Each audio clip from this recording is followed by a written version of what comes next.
দেখুন, আপনাদের যে পশ্চিমবঙ্গে যে সমস্ত পরীক্ষাগুলো আসতে চলছে, যেমন আপনি ধরুন ফুড এসআই,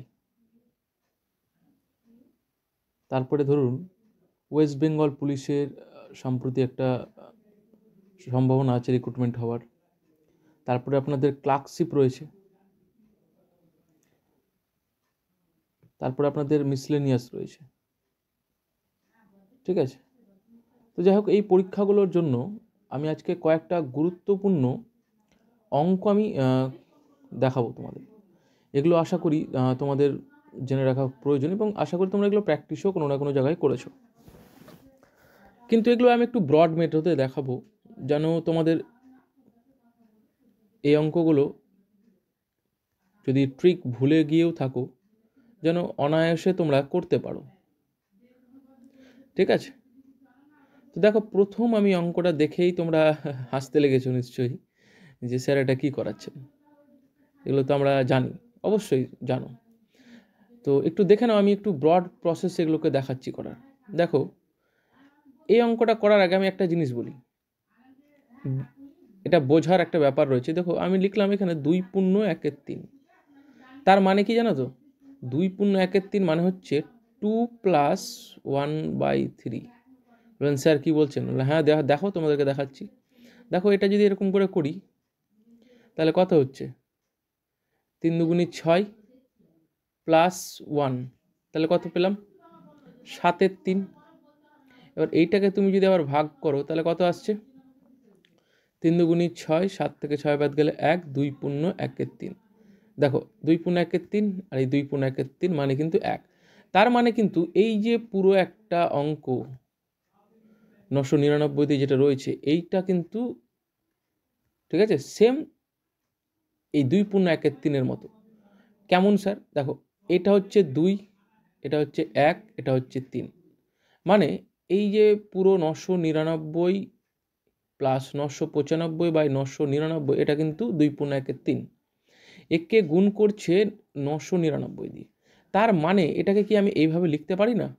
999 ইন্টু 999। আর এখানে কিছু নেই, ফাঁকা জায়গা। তার মানে এখানে আমাকে কি লিখতে হবে? প্লাস 995/999। এটা তো আমি বলতে পারি। দেখো, এখানে তো কিছু ছিল না, তার জন্য তো আমি এখানে প্লাস নিয়েছি, ওই জন্য এখানে প্লাস নিলাম, ওই জন্য আমি এটা দেখালাম।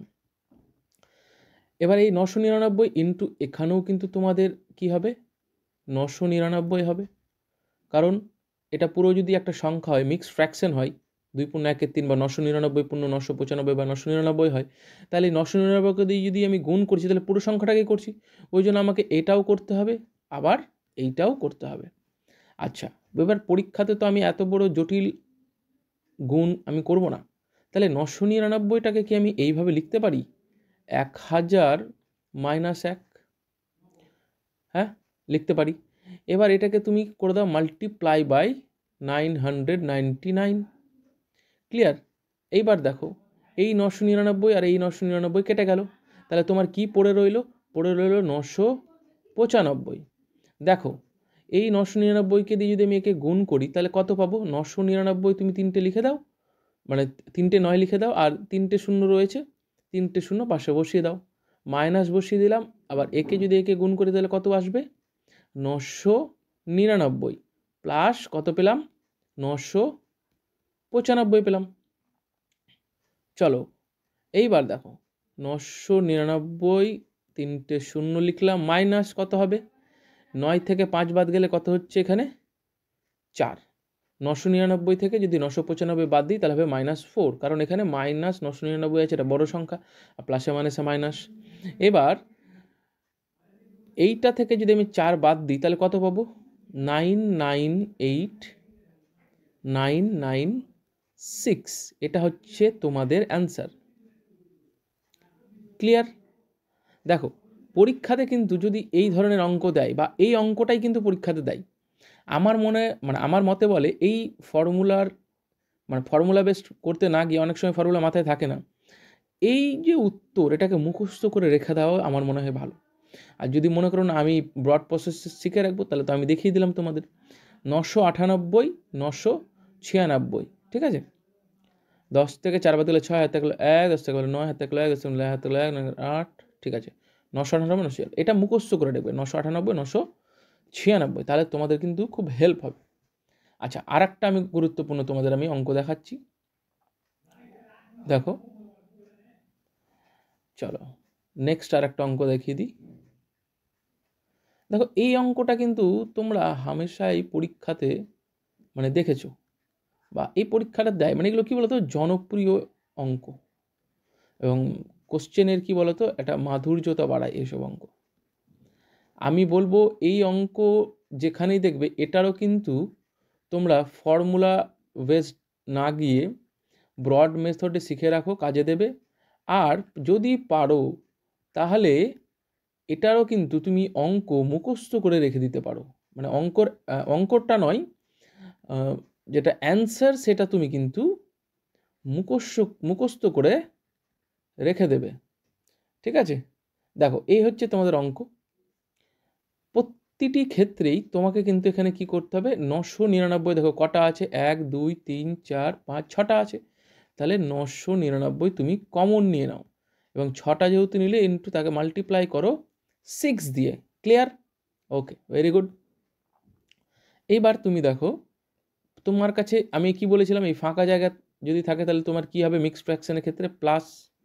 এবার এটাকে ব্র্যাকেটের মধ্যে রাখো, 1-এর 7 প্লাস 2-এর 7 প্লাস 3-এর 7 প্লাস 4/7 প্লাস 5/7 প্লাস 6/7 করলে। ওকে, এবার এইটাকে তুমি যদি মনে করো যে না আমি স্যার গুণ করে নেব, তুমি গুণও করতে পারো, আর যদি মনে করো না আমি গুণ করব না, তাও হবে, ঠিক আছে।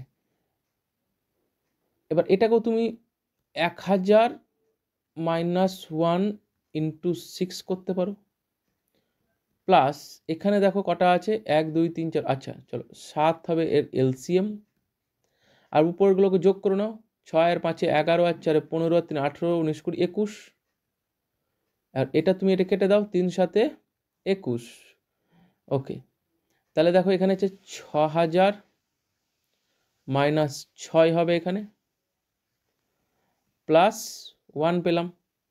তাহলে 6000 থেকে যদি আমি 6 বাদ দিই তাহলে কত পাবো, 5000, সরি প্লাস 1 নয়, এখানে হবে 3, এই যে 3টা এখানে রয়েছে, এই 3টা হবে। তাহলে 6000 থেকে যদি আমি 6 বাদ দিই তাহলে কত পাবো, 5994, আর এখানে পড়ে থাকলো কি 3, তাহলে এটার অ্যান্সার কত, 5997। এই 5997টাও যদি মনে করো যে তুমি মুখস্থ করে রেখে দিতে পারো, কারণ অঙ্ক এইটাই দেবে। এটাকে কিন্তু অনেক পরীক্ষাতে আমি দেখেছি মানে কোনো ঘুরিয়ে দেয় না, এই অঙ্কটাই তুলে দিয়ে দেয়।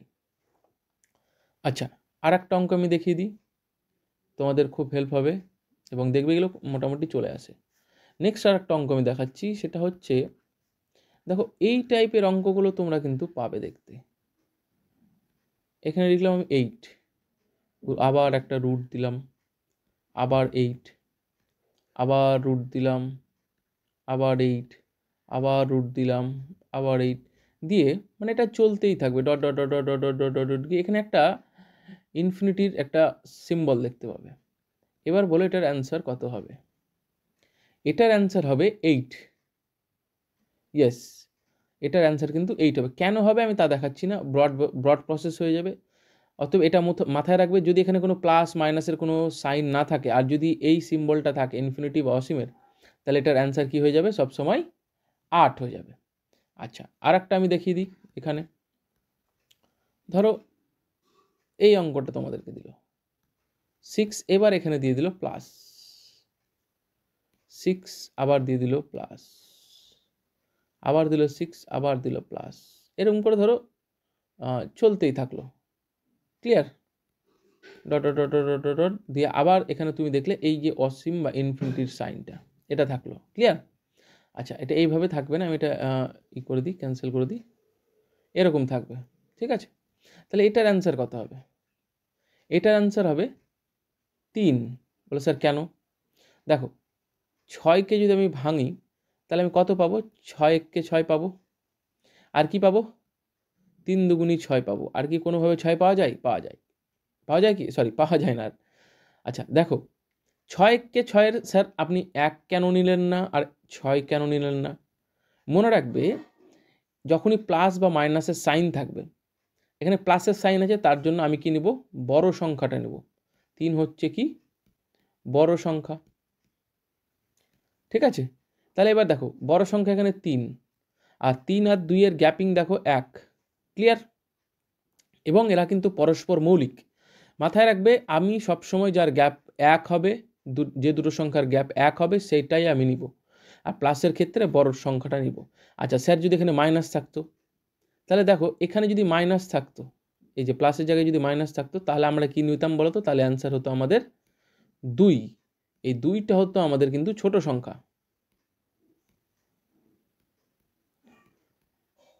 দেখো ছোট সংখ্যা বলতে কোনটা? এই জায়গায় 3 দুগুণী 6-এর এইটা নিব যদি মাইনাস হয়।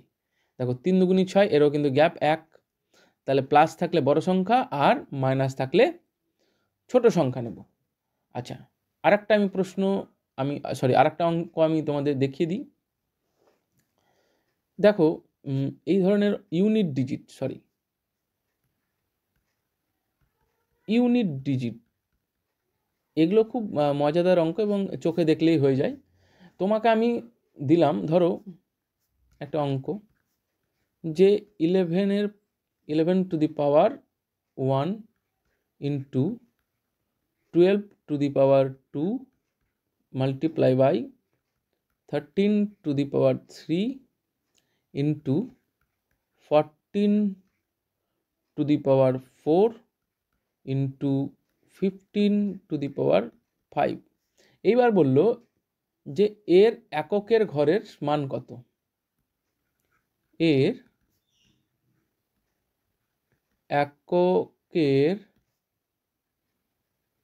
ঘরের মান কত যদি বল। এককের ঘরের মান মানে হচ্ছে ইউনিট ডিজিট। দেখো আমরা ছোটতে কি করেছি? একক, দশক, শতক এইভাবে করেছি তো। তো এই এককের ঘরের মান বলতে এইটাকেই বোঝাচ্ছে ইউনিট ডিজিট বা ইউনিট প্লেস। ঠিক আছে? ওকে, দেখো 2কে তুমি যদি 1 দিয়ে গুণ করো কত পাবে? 2। আবার এই 2কে যদি এই 3 দিয়ে গুণ করো কত পাবে? 6। এই 6কে যদি 4 দিয়ে গুণ করো কত পাবে? 4 6 24 4। আর এই 4 দিয়ে যদি একে গুণ করো, 4 5 20 0। স্যার আরেকবার বুঝিয়ে দেন। আরেকবার বুঝিয়ে দিচ্ছি। দেখো এই যে দেখো 11-র ইউনিট ডিজিট 1 আর 12-র হচ্ছে ইউনিট ডিজিট বা শেষ সংখ্যা 2। তাহলে 2 1 কে 2, আর এই 2 1 কে 2 আমি যেটা পেলাম তার সঙ্গে আমি 3কে গুণ করলাম, যেহেতু লাস্ট ইউনিট ডিজিট 2, এর 3 দুগুণী 6, 4 6 24, এখানে 24 হবে। তাহলে 24-এর আমি 4কে নেব, যেহেতু লাস্ট সংখ্যা। 4 5 20, 20-র তাহলে ইউনিট ডিজিট কত পেলাম আমি? 0। তাহলে যদি বলে এর এককের ঘরের মান কত? এর এককের ঘরের মান হচ্ছে 0। তোমরা একটা জিনিস সবসময় মাথায় রাখবে, কি স্যার? 0 1 5 আর 6 এদের ইউনিট ডিজিট বা এককের ঘরের মান চেঞ্জ হয় না। এদের ইউনিট ডিজিট কি বললাম? পরিবর্তন হয় না। এটা কিন্তু তোমরা মাথায় রাখবে। এদের কেন স্যার? আচ্ছা দেখো, 10 ইন্টু 21 ইন্টু 55 ইন্টু 31, এবার এর ইউনিট ডিজিট কত হবে? দেখো দেখা মাত্রই অ্যান্সার হয়ে যাবে 0। কারণ কি? দেখো 0 1কে 0, 0 5-এ 0, 0 1কে আবার 0ই আসবে। এবার স্যার আপনি আর একটা দেখিয়ে দেন। আচ্ছা দেখো 15 35 25, দেখো 5 5-এ 25, আবার এই 5-এর সঙ্গে এই 5কে দিয়ে গুণ করলে আবার 25, তাহলে ইউনিট ডিজিট কত পেলাম? 5। তাহলে সেই রকমই 0 1 5 6-এর ইউনিট ডিজিট চেঞ্জ হয় না। যোগ বা বিয়োগ বের করার সময় ইউনিট ডিজিটে তোমরা কিন্তু কেয়ারফুলি লক্ষ্য রাখবে। দেখো কেমন করে বিষয়টা হচ্ছে, এটা আমি গুণের ক্ষেত্রে দেখালাম। এবার তোমাদের যদি দিল 20 32 22, বলবে এর ইউনিট ডিজিট কত? তাহলে এর ইউনিট ডিজিট কত? 2 আর 2 4, আর 4 0 যোগ করলে 4, তাহলে এর ইউনিট ডিজিট কিন্তু 4 হবে। ইউনিট ডিজিট 0 1 5 6-এর চেঞ্জ হয় না কখন? গুণের ক্ষেত্রে। মাথায় রাখবেন। ঠিক আছে, গুণের ক্ষেত্রে। কিন্তু কখনো যোগ বিয়োগের ক্ষেত্রে কিন্তু ইউনিট ডিজিট মানে এই রুলসটা লাগু হবে না, এটা কিন্তু চেঞ্জ হয়ে যাবে। আপনাদেরকে দেখিয়ে দিলাম 0 আর 2 যোগ করলে 2, 2 আর 2 4, তাহলে এই পুরোটার ইউনিট ডিজিট হচ্ছে 4। ক্লিয়ার? আচ্ছা চলুন আচ্ছা আজকের মতো এই অবধিই থাক। পরবর্তী আপনাদের সঙ্গে দেখা হবে। আমার এই চ্যানেলের সঙ্গে আপনারা যুক্ত থাকুন। থ্যাংক ইউ সবাইকে, অসংখ্য ধন্যবাদ।